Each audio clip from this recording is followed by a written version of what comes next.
పైకి చేస్తాను, పైకి నాయకుడు అవుతావు అని చెప్పి ఆయన చెప్పాడు. అలాంటిది ఒకరోజు సాయంత్రం మా సెక్రటరీ వచ్చి, నేను ఉపరాష్ట్రపతిగా ఉన్నప్పుడు వేరే సభలో కూడా చెప్పాను ఇంతకుముందు, మా సెక్రటరీ వచ్చి, సార్ ప్రైమ్ మినిస్టర్ వస్తున్నాడు. ప్రైమ్ మినిస్టర్ ఎట్లా వస్తారండి?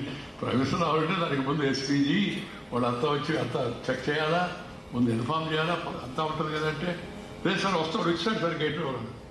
ప్రధానమంత్రి ఎదురు సడన్గా సాయంత్రం 7 గంటలప్పుడు ఇప్పుడు ఎందుకు వస్తున్నాడు ప్రధానమంత్రి అనుకోండి. సరే మామూలుగా నేను హాల్లో పోయి కూర్చున్నాను, ప్రధానమంత్రి వస్తాడంటే బయట వచ్చాను. ప్రధానమంత్రి వచ్చాడు వాస్తవం. వచ్చిన తర్వాత ఏంటి భయ అంటే మాట్లాడాలి. సరే మాట్లాడాలి. ఏం లేదు, మీరు నేను మనం చిన్నప్పటి నుంచి కశ్మీర్ ప్రత్యేక ప్రతిపత్తి రద్దు చేయాలని వాంఛించాము, ఉద్యమించాము కదా. ఇప్పుడు ఆ కశ్మీర్ ప్రత్యేక ప్రతిపత్తి రద్దు చేసి ఆర్టికల్ 370 బిల్లు తేబోతున్నాం అన్నది చాలా సంతోషం. మన హయాంలో ఈ పని జరగడం చాలా గొప్ప విషయం అయ్యా, నేను అభినందిస్తున్నాను నేను చెప్పాను. మన లోక్సభలో మెజార్టీ ఉంది కదా, లోక్సభలో ప్రవేశపెట్టండి, పాస్ అయిపోతుంది. తర్వాత రాజ్యసభకు వస్తుంది, అప్పుడు ఏం చేయాలో చూద్దాం మనం పరిస్థితిని బట్టి. లోక్సభ పాస్ అయితే మెయిన్గా దేశ ప్రజలకు అభిస్తాం, లోక్సభ డైరెక్ట్గా ఎలక్ట్ అయింది కదా అని చెప్పారు. అంటే కాదు, ముందు రాజ్యసభలో పెట్టాలన్నది. నాకు ఆశ్చర్యమైంది. మెజార్టీ ఉన్న లోక్సభలో వదిలిపెట్టి రాజ్యసభలో పెట్టాలంటాడు ఏంటి అని నేను అన్నాను కూడా. అంటే లేదు, మనం రాజ్యసభలో పెట్టకుండా లోక్సభలో పెడితే వీళ్ళు ముందు జాగ్రత్త చర్యలని తీసుకుంటారు, రాజ్యసభలో హడావుడిగా సభలు జరగనివ్వరు, పాస్ కాదు బిల్లు, ఇబ్బంది అవుతుంది, అందుకని ముందు రాజ్యసభలోనే పెడదాం. రాజ్యసభలో పెట్టాం. ఆ రోజు రాత్రి చాలా ఉద్రేకము, ఉద్విగ్నత అన్నీ వచ్చాయి.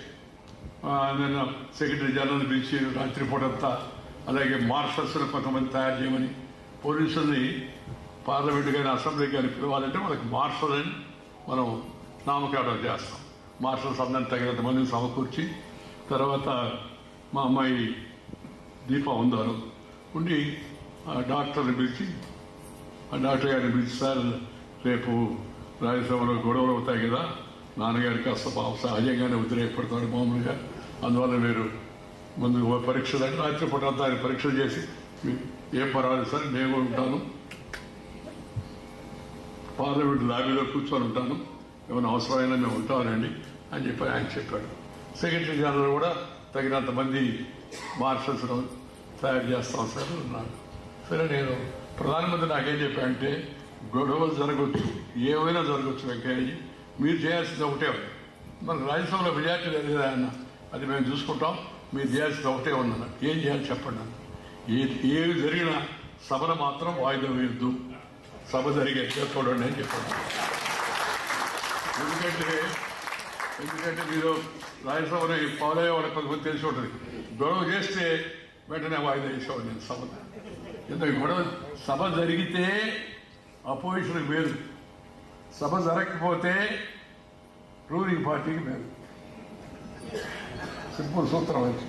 ఎందుకంటే సభ జరిగితే అపోజిషన్ వాళ్ళు మాట్లాడచ్చు, ప్రశ్న వేయొచ్చు, ప్రభుత్వాన్ని నిలబెట్టవచ్చు, నిలదీయచ్చు, అంతా మాట్లాడి ఫస్ట్ టాక్అవుట్ దెన్ వాకౌట్ అవసరం తెలుసుకోవాలి.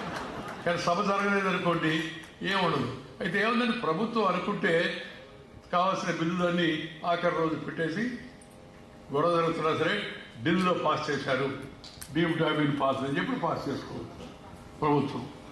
అందువల్ల ఈ సభ మీరు మాత్రం మీరు వేసే ఆ ముందు ఆ మాత్ర రేపు దాన్ని వాడవద్దు, సభ జరిగేట్టుగా చూడండి, మిగతా విషయాలు మేము చూసుకుంటాం అన్నది. సరే, మరుసటి రోజు అంతా సిద్ధమయ్యాం, సభకి తయారై సభకు వెళ్ళాం.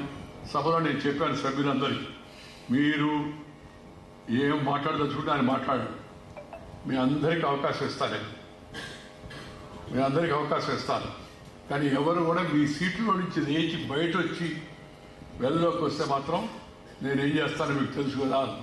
అంతకుముందే ఒకసారి 12 మంది ఎంపీలు సస్పెండ్ చేసేవాళ్ళు రాజ్యసభ నుంచి, గొడవ ఎక్కువ చేసి కాగితాలు ఇచ్చేసి అన్ని చేస్తూ ఉంటాయి.